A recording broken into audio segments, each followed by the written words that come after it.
सजनिया, दिलवा के धड़कन बढ़ेला दुनिया।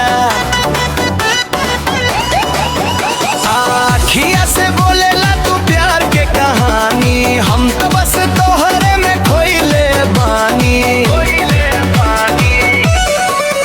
दिलवा के धड़कन तो बन गइलो, हमारा सपनवा में सज गइलो।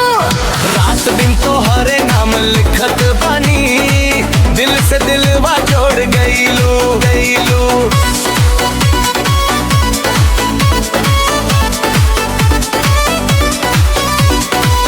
चुपके से आलू दिल में बस गइलो, हमरा जिंदगी के रानी बन गइलो। डीजे बाजे जब तोहार नाम के गाना, दिल नाचे लागे पूरा दीवाना।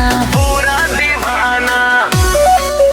दिलवा के धड़कन तो बन गइलो, हमारा सपनवा में सज गइलो।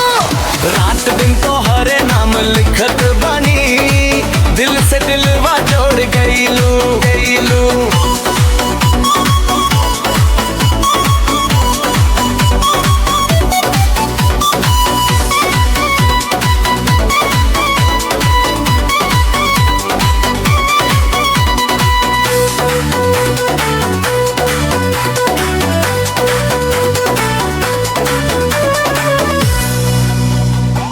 होठ में जहरन वहम समाला, दिल का हर दर्द दूर ते साला।